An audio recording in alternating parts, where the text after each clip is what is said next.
ಅಷ್ಟರಲ್ಲಿ ನಮ್ಮ ಬ್ರೋ ಒಬ್ರು ಒಂದೇ ಒಂದು ಬೈಟ್ ತಿಂದಿದ್ದು ಅವ್ರಿಗೆ ಇಷ್ಟನೇ ಆಗಿಲ್ಲ ಅದು. ಫ್ರೆಂಡ್ಸ್ ಎಲ್ಲ ಅವ್ರಿಗೆ ಒಟ್ಟಿಗೆ ಸಿಕ್ಕಿದ್ವಿ, ಹಂಗೆ ಏನಾದ್ರು ತಿನ್ಕೊಂಬರೋಣ ಅಂತ ಹಂಗೆ ಎಲ್ಲರೂ ಹೊರಟ್ವಿ ಕಮ್ಮನಹಳ್ಳಿ ಕಡೆಗೆ. ಇವರು ಟ್ರಾಫಿಕ್ ಪೊಲೀಸ್ ಬೈ ಇರ್ಬೇಕು ಅನ್ಸುತ್ತೆ ನೋಡಿ, ಅದಕ್ಕೆ ಎಲ್ಲರೂ ಫೋಟೋ ತೆಗಿತಾನೆ ಇರ್ತಾರೆ ಗಾಡಿ ಹೋಗೋರ್ದಲ್ಲ. ನಮ್ಮ ಮನೆಯಿಂದ ಇಲ್ಲಿಗೆ 16 ಕಿಲೋಮೀಟ್ರು. ನಾವು ಬಂದಿರೋ ಜಾಗನೇ ಅಲಾಮನ್ ಕೆಫೆ ಅಂತ. ಯಾಕೋ ಈ ಸೌಂಡ್ ಸೂಪರ್ ಸರಿ ಇಲ್ವಲ್ಲ, single meaning, double meaning, triple meaning. ಇಲ್ಲಿ ಆರ್ಡ್ರ್ ಮಾಡೋಕ್ಕೂ ಕ್ಯೂ ಅಲ್ಲಿ ನಿಲ್ಬೇಕು, ಮತ್ತೆ ಅದು ಆರ್ಡ್ರ್ ಪಿಕ್ ಮಾಡೋಕ್ಕೂ ಕ್ಯೂ ಅಲ್ಲಿ ನಿಲ್ಬೇಕು. ನಾವು ಜಂಬೂರಲ್ಲಿ ಆರ್ಡ್ರ್ ಮಾಡಿದ್ವಿ, ಅದಕ್ಕೆ ಒಂದು ರುಮಾಲಿ ರೊಟ್ಟಿ ಹಾಕಿ ಅದ್ರ ಮೇಲೆ ಸ್ವಲ್ಪ ಮೈನೀಸ್ ಎಲ್ಲ ಹಚ್ಚಿ ಫ್ರೆಂಚ್ ಫ್ರೈಸ್ ಇಟ್ಟು ಮತ್ತೆ ಅದ್ರ ಮೇಲೆ ಒಂದು ಆಮ್ಲೆಟ್ ಹಾಕಿ ಮತ್ತೆ ಅದ್ರ ಮೇಲೆ ಸ್ವಲ್ಪ ಸಾಸ್ ಎಲ್ಲ ಒಯ್ದು ಅದ್ರ ಮೇಲೆ ಫ್ರೆಂಡ್ಸ್ ಕೈಯಿಂದ ಸ್ಟಫಿಂಗ್ ಮಾಡಿ ಅದ್ರ ಮೇಲೆ ಚೀಸ್ ಹಾಕಿ ಮತ್ತೆ ಅದ್ರ ಜೊತೆ ಕ್ಯಾಬೇಜ್ ಹಾಕಿ ಕೊಡ್ತಾರೆ. ಇದೆಲ್ಲ ಆದಮೇಲೆ ಅದನ್ನು ರೋಲ್ ಮಾಡಿ ಕವರಲ್ಲಿ 3-4 ಸುತ್ತಿ ನಮಗೆ ರ್ಯಾಪ್ ಮಾಡಿ ಕೈ ಕೊಡ್ತಾರೆ. ಕ್ಯೂ ಅಲ್ಲಿ ಕಾಯ್ದು ನಿಂತು ತೊಗೊಂಡಕ್ಕೂ ಒಂದು ಒಳ್ಳೆ ಟೇಸ್ಟ್, ನಂಗೆ ಇಷ್ಟ ಆಯಿತು. ನೋಡಿ ಅಭಿನ್ ಅದನ್ನು ಅನ್ಬಾಕ್ಸಿಂಗ್ ಮಾಡ್ತಾನೆ ಇದ್ದಾನೆ. ಕಡೆಗೂ ತಿನ್ನಕ್ಕೆ ಶುರು ಮಾಡ್ದ ಅವನು. ಅಷ್ಟರಲ್ಲಿ ನಮ್ಮ ಬ್ರೋ ಒಬ್ರು ಒಂದೇ ಒಂದು ಬೈಟ್ ತಿಂದಿದ್ದು ಅವ್ರಿಗೆ ಇಷ್ಟನೇ ಆಗಿಲ್ಲ ಅದು. Very interesting but I don't care.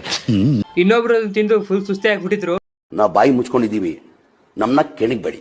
ಹಾಗೆ ಜ್ಯೂಸ್ ಎಲ್ಲ ಕುಡ್ಕೊಂಡು ಟೈಮ್ ಆಗಿತ್ತಲ್ಲ, ಅದಕ್ಕೆ ಎಲ್ಲರೂ ಅವ್ರ ಮನೆ ಹಂಗೆ ಹೊರಟ್ವಿ.